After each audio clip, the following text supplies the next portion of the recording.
Tapi aku penasaran banget kronologi selengkapnya itu gimana. Jadi langsung kita tanya aja sama Mas Edi Suryansyah. Hai. Kalau di Bali Bli. Mas Bli. Bli Edi. Nggak di Bali. Hai. Kan? Di ini Mas, di Mataram ya Mas ya? Di NTB, di Mataram. Oke. Tetap Bli nggak ngomongnya? Nggak, semeton. Oke Mas Edi. Jadi ini sebenarnya kronologinya itu gimana sih? Karena kalau misalkan yang udah dibaca-baca kan dari satu orang, terus dia playing victim, terus akhirnya ada yang speak up, itu benar nggak sih? Jadi hasil ininya gimana Mas? Hasil apa penyelidikannya? Ya betul sekali. Tadi pagi bisa saya sampaikan, tadi pagi pukul 9.30 WITA waktu Indonesia Tengah, penyidik Dirkrimum Polda NTB sudah melimpahkan berkas maupun tersangka IWAS alias Agus ke Kejari Mataram begitu, atas kasus dugaan pelecehan seksual terhadap puluhan mahasiswi di Mataram begitu. Wow. Berapa Mas total jumlah korbannya Mas? Ya, saat ini jumlah korban lebih dari 10 yang sudah diperiksa di Polda NTB itu sebanyak 7 orang, 3 diantaranya itu masih di bawah umur begitu. Waduh. Oh wow, tapi mostly kisaran umur berapa Mas korbannya? Ya, kisaran umurnya itu ada yang masih sekolah. Itu yang termasuk di bawah umur, dan ada juga yang rata-rata itu kisaran mahasiswa. Oh, oke. Ini kalau misalkan boleh tahu, kalau misalkan hasil penyelidikannya, pendekatannya tuh sebenarnya kayak gimana sih untuk sampai dia bisa melakukan pelecehan seksual itu, Mas?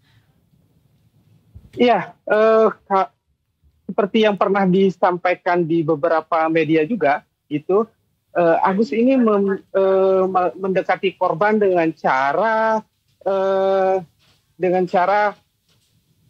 menjual gimmick gitu, gimmick seperti menjual kasihan kepada korban gitu. Oh, jadi jual berita gitu ceritanya? Dan, iya. Dia menyampaikan bahwa dia tidak bisa berapa-apa karena kondisi fisiknya yang difabel begitu. Oke Mas, terus kalau dengan kondisi dia yang difabel ini, terus dengan dia sekarang posisinya sudah ada di kejaksaan gitu Mas, itu akan menjadi pertimbangan dari jaksa nggak sih untuk meringankan kah atau justru biasa aja gitu?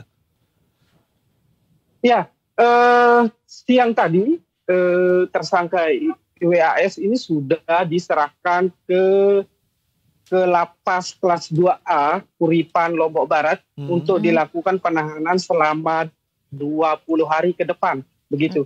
Nah, di lapas sendiri pihak lapas sudah menyediakan tempat khusus bagi penyandang disabilitas termasuk Agus begitu. Oke.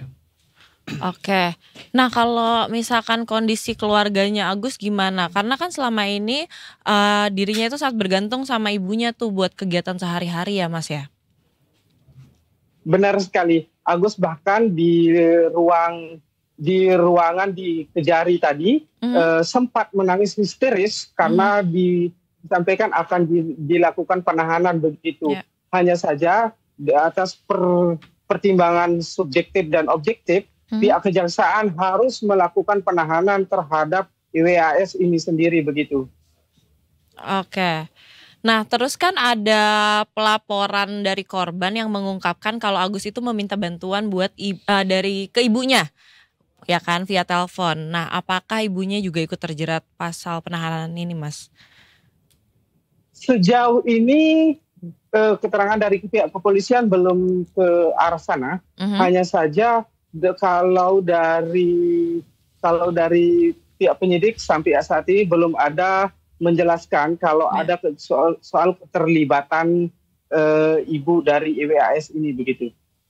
I see. Oke. Jadi step selanjutnya akan setelah 20 hari ini apa nih Mas? Iya, untuk sebelum 20 hari ke depan, pihak kejaksaan akan memasukkan berkas perkara ini ke Pengadilan Negeri Mataram begitu, untuk disidangkan selanjutnya. Oh gitu, oke, jadi masukin berkas. Nah kalau misalkan barang bukti yang udah ada, itu ada apa aja Mas? Barang bukti sendiri terdapat ada keterangan dari korban begitu. Ada juga beberapa barang bukti yang diamankan di TKP yang dilaporkan oleh korban pertama, yaitu ada juga bekas pisau, ada bekas pisau dan sejumlah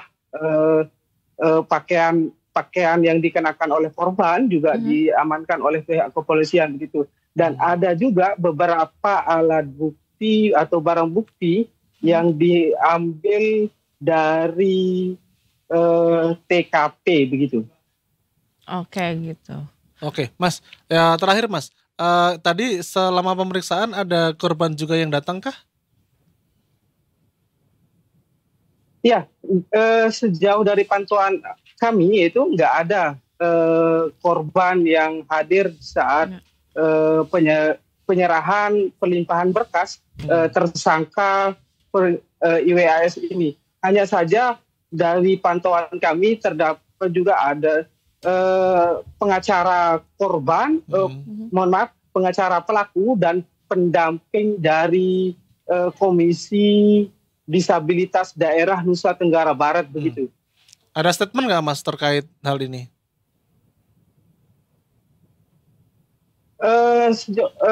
Sejauh ini belum ada statement dari yang kami dapatkan dari Komisi Disabilitas Daerah gitu.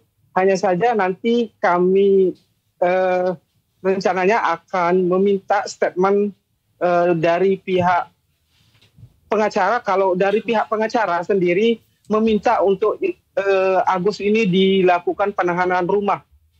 Namun pihak kejaksaan menolak karena berdasarkan dari pertimbangan subjektif dan objektif tadi itu begitu Mas.